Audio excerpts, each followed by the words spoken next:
Let us start the second lesson.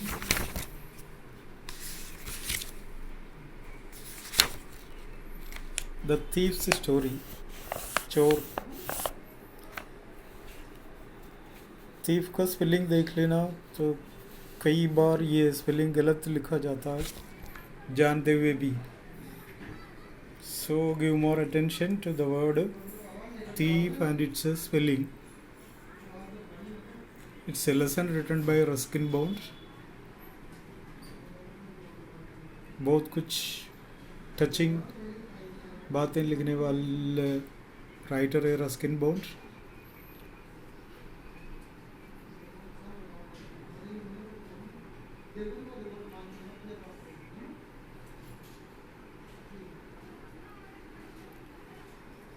So let us start the lesson. The thief's story, lesson number 2. I was still a thief when I met Anil. Anil से मेरा मुलाकात हुआ तभी भी मैं चोर था. And though only 15, I was an experienced and fairly successful hand. तो 15 साल का हूँ, फिर भी मेरा एक्सपीरियंस बहुत तगड़ा है. एंड फेयरली सक्सेसफुल हैंड, इधर हैंड का मतलब चोर. मैं एक सक्सेसफुल चोर हूँ. Anil was watching wrestling match when I approached him. मैं अनिल से मिलने गया तो वो रेसलिंग मैच देख रहा था. ही वॉज अबाउट 25 साल का लगता है. मैं तो 15 का मैंने पहले बताया. He was a tall, lean fellow, लंबा पतला आदमी है. And he looked easy going. Easy going means simple. हाव भाव से वो सिंपल आदमी लगता है. Kind and simple enough for my purpose. इतना दयालु है, सीधा है, और मेरा काम हो ही जाएगा. I had not had much luck of late and thought I might be able to get into the young man's confidence. Confidence यानी trust. तो मैंने सोचा ज़्यादा देर करने से अच्छा है तो जल्दी उसका कॉन्फिडेंस जीते. You look a bit of a wrestler yourself, I said. तो मैंने बोला रेसलर लग रहे भैया. ये little flattery helps in making friends. चापलूसी करना पड़ता है किसी किसी को दोस्त बनाने के लिए. किसी किसी के साथ चापलूसी तो क्या कुछ भी नहीं चलेगा. वो चाहें तो ठीक, नहीं है तो चापलूसी नहीं चलता है कुछ लोगों के साथ. So do you, he replied. तो उसने बोला तुम भी कोई कम थोड़ी है. Which put me of for a moment because at that time I was rather thin. और तुम भी रेसलर हो. ये सुन के वो अब अपसेट हो गया. पुट मी ऑफ हो गया. ये क्या बात पता है, मैं कहाँ रेसलर है. Well I said modestly I do wrestle A bit. तो मैं तुरंत बोला हाँ तो थोड़ा बहुत कर लेता हूँ.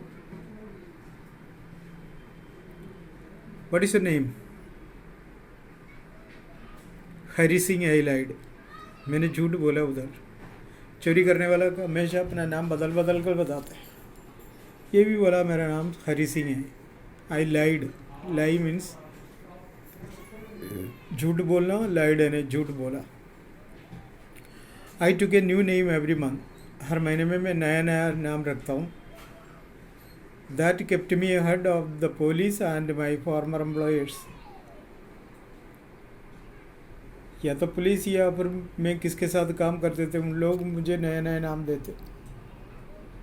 उनसे बचने के लिए, उनके काम चलाने के लिए मुझे नाम बदलना पड़ता था.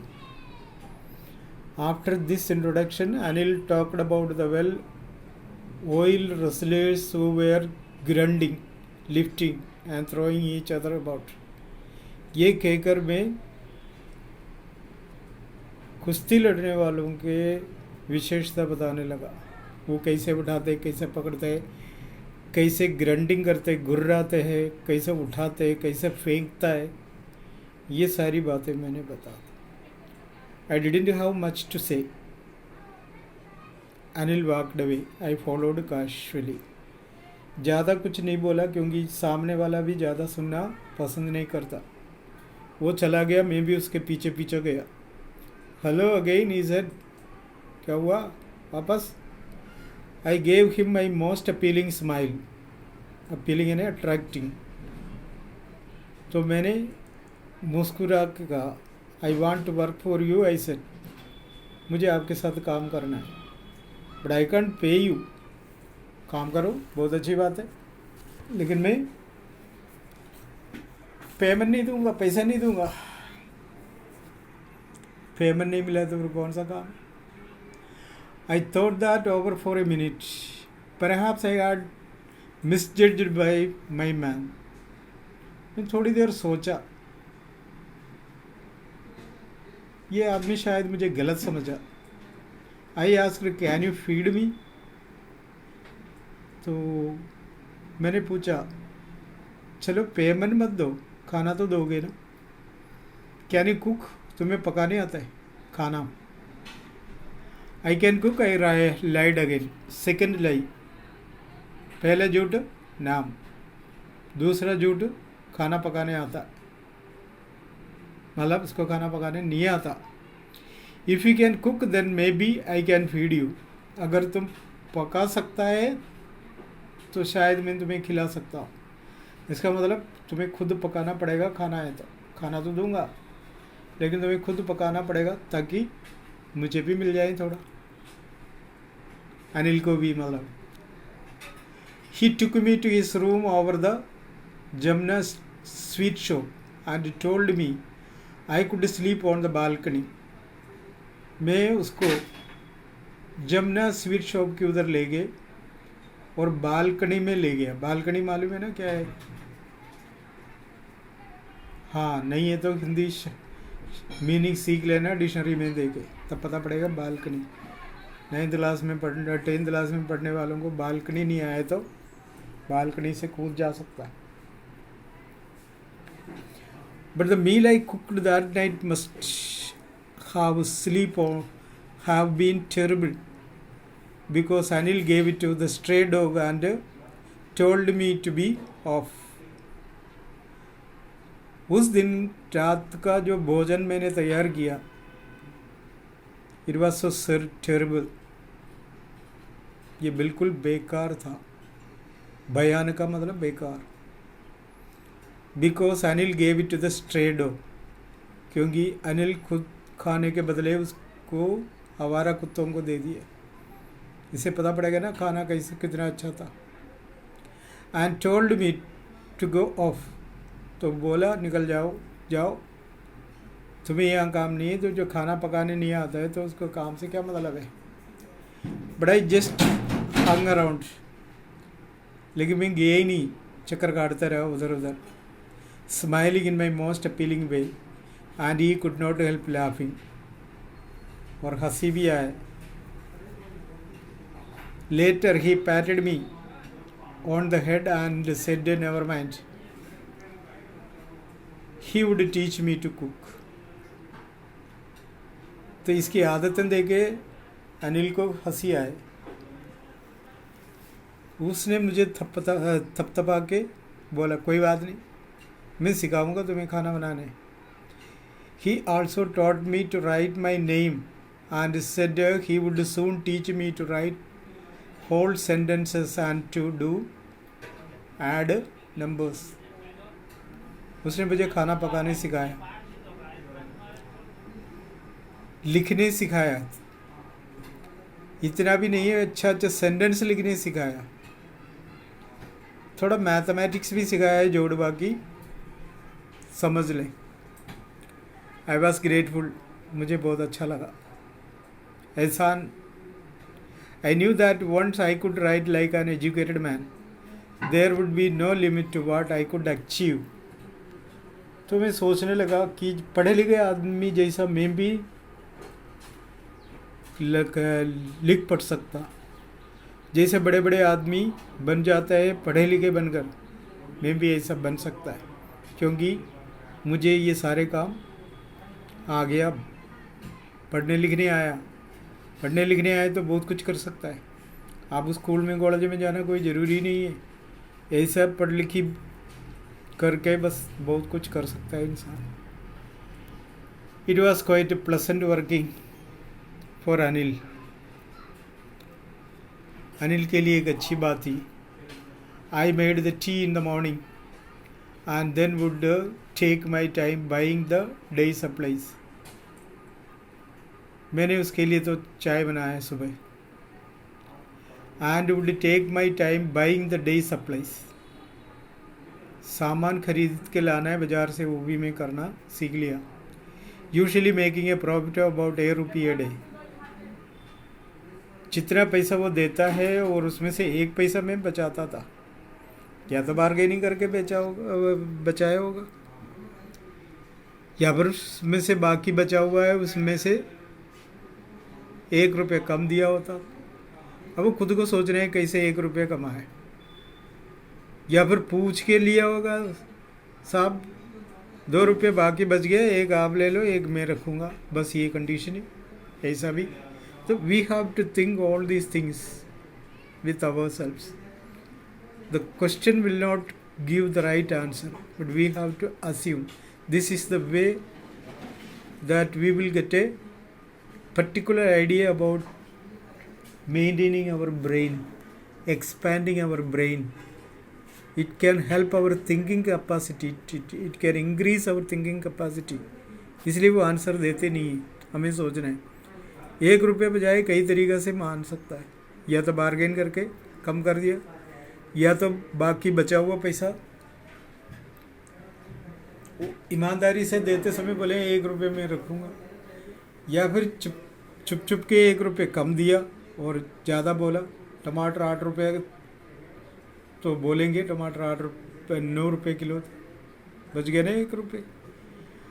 आई think he knew I made a little money this way but he did not seem to mind. लेकिन ये बात अनिल को पता था कि ये थोड़ा बहुत वसूल लेते, थोड़ा बहुत अपने पास रख देते और मुझे कम दे के और अपने पास कुछ पैसे इकट्ठा कर लेते। ये भी एक अच्छी आदत है, saving. 1 by 1 we can save a lot. कहते हैं एक करके ₹100 इकट्ठा हो जाता।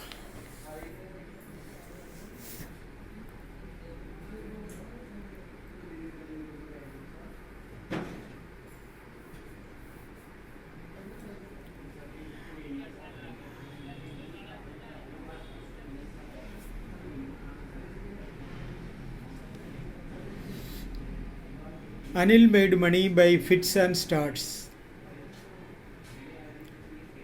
Fits and start means unsystematically,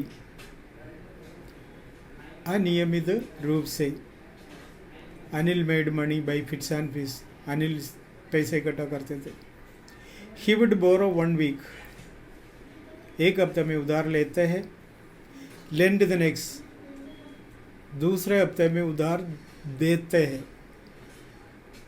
बोरो उधार, लेना, लेन उधार देना। उधार का काम चलाने वाला कुछ एक्स्ट्रा मनी लेते हैं, ब्याज। मैं ₹1000 दे दूंगा, लेकिन 1010 मुझे वापस देना।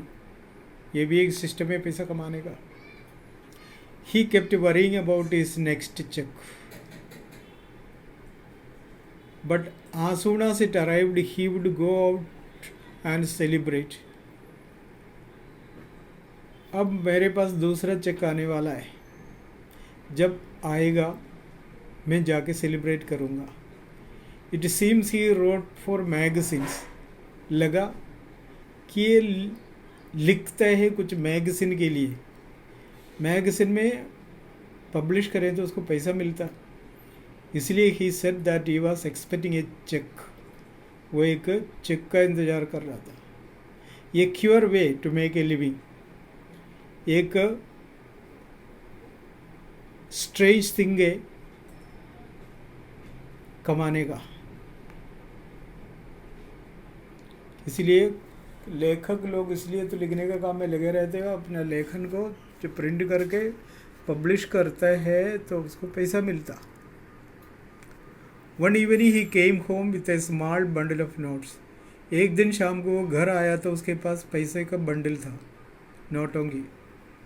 Saying he had just sold a book to a publisher. कह दिया कि मैं अभी अभी एक बुक बेच दिया एक पब्लिशर को। एट नाइट आई सा हिम टक the money under the mattress. रात को उसने पैसा गद्दे के नीचे रखा, वो मैंने देखा। टक मीन्स टू कीप, रखना। अंडर द मैट्रेस, मैट्रेस यानी गद्दा। I had been working for Anil for almost a month. अब मैं अनिल के यहाँ काम करते 1 महीना होने वाला है। Apart from cheating on the shopping, had not done anything in my line of work. खुद चोर तो है, 1 रुपये तो कमाएंगे, लेकिन ईमानदारी से वो 1 रुपये रोज़ कमाता था और कोई गड़बड़ी नहीं किया घर पे, काम में भी कोई गड़बड़ी नहीं किया। I had every opportunity for doing so. ऐसा तो नहीं मुझे मौका नहीं मिला, मौका तो खूब मिला लेकिन मैंने किया ही नहीं। Anil had given me a key to the door and I could come and go as I pleased.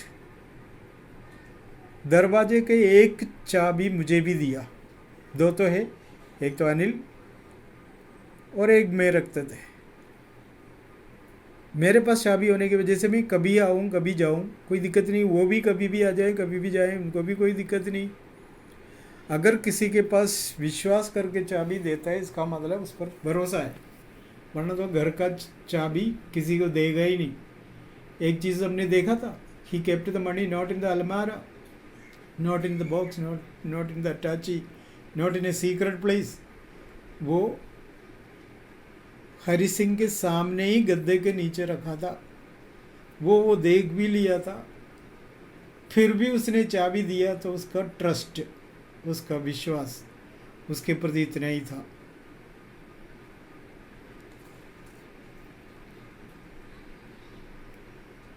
He was the most trusting person I had ever met. वो इतना ट्रस्ट करने वाला बना मेरे जीवन में। And that is why it was so difficult to rob him. इसलिए उससे चुराना, उससे चोरी करना अच्छा नहीं लगता। जो विश्वास पात्र के हाथ से चोरी करना तो सबसे बुरी बात है। It is easy to rob a greedy man. एक लालच आदमी से चोरी कर सकता है, because he can afford to be robbed, क्योंकि वो उसका लायक है ही। But it is difficult to rob a careless man. एक केयरलेस आदमी को रॉब करना मुश्किल है, चोरी करना, धोखा देना मुश्किल है। Sometimes he does not even notice he has been robbed. आलसी आदमी कभी ये भी जानते नहीं कि उसका कुछ लूट के ले गया, कुछ उसको पता ही नहीं रहता है। And that takes all the pleasure out of the work. ये है काम का मज़ा।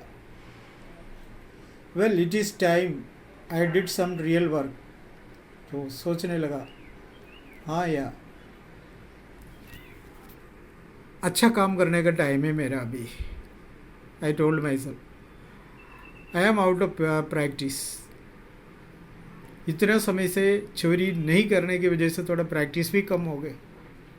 And if I don't take the money he will only waste it on his friends. लेकिन मुझे इसमें से थोड़ा काटना पड़ेगा, वरना तो मेरा जो मालिक है ना, he will only waste it on his friends. ये दोस्तों के साथ मस्ती करने के लिए खर्च करेगा। कुछ लोग ऐसा होता है, पैसा दोस्तों के लिए खर्च करता है, लेकिन दोस्त इसके लिए कुछ नहीं करेगा, फिर भी उसका प्यार ऐसा है तो उसके लिए वो खर्च करेगा ही करेगा। After all he doesn't even पे मी। अगर ये दूसरों के लिए खर्च करे तो फिर मेरे को देने के लिए तनख्वाह कहाँ से आएगा, पेमेंट कहाँ से आएगा। इसलिए थोड़ा बहुत इससे अलग रखना भी ज़रूरी है। ये कहकर उसने अपना विचार को व्यक्त किया. Let us stop here. Continue the lesson in the next class.